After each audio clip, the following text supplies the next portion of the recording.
thin, and I really just felt old. And I'll be 39 next month, so this was a year ago. So I was just feeling like, do I just surrender to middle age? Like, okay, I have a baby now, and I'm just not going to be a size 6 again, and I was a size 12. And I had already lost about 5 pounds over the holidays just doing some different stuff, but I signed on to be in a challenge group and I took on P90X, and I did the entire program, and I went from my 12 to a size 6, and I lost 17 inches off my body. And I then had a wonderful summer, and I fought to keep it off. I have to say I fluctuated, but I immediately signed on as a coach then, because I was like, I need to make sure I stay committed to being fit. And the best way for me to do that is to go all in. Because if I just join challenge groups, I'm a gal, participate, but that's not really in my nature. I'm a go-getter and a leader anyway, so I knew that I wanted to go ahead and take this on. And I had moments of difficulty. It's been a year. I just became Emerald within the last couple of months. I struggled with figuring out how to incorporate it into my life, and I guess I struggled with the focus and how I wanted to move forward. And I've become a lot more aware of what I want to do, why I want to do it, and what my brand is as a result.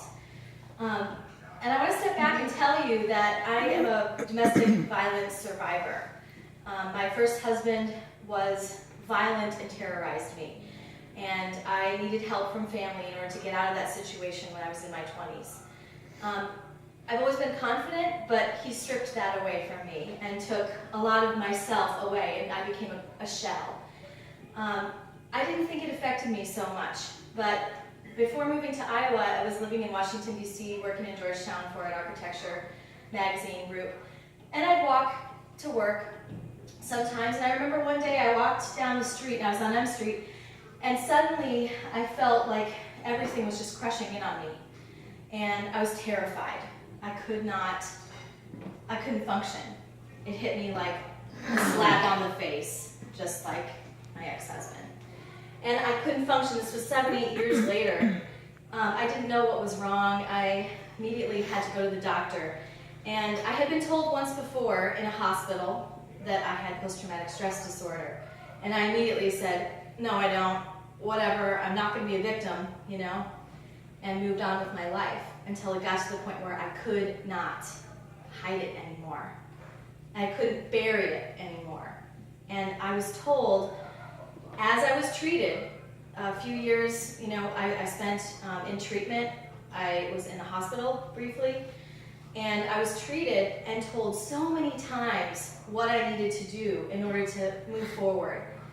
And I can tell you that health and fitness and being balanced is really the key, and was the key for me, and I knew that. Okay, so moving forward with my life, moving to Iowa, I have a wonderful husband now. As I mentioned, we have a little girl, she just turned 3. I really felt like I left all of that behind me. So when I started doing P90X a year ago and lost that weight, for me it was about, I want to look great in my skinny jeans again. And then this fall, I started having some emotional challenges. We found out in December we were expecting, and then we lost that baby in January. And I was devastated. In February, I suffered an assault. And suddenly, bam, bam, I was feeling all the effects of post-traumatic stress disorder in my life again. And this was right when I was kind of feeling this rejuvenation, like, all right, the new year, it's going to be great, I'm going to reinvent myself, and I suddenly I had where I wanted to be and how I felt inside totally separated, and I almost didn't know who I was anymore. But I will say, because I had Beachbody and I knew I was going to stick with it and move forward with it, I just held on to it. I held on, and I was like, I'm going to fight through this. And I got help. I had a counselor who was helping me.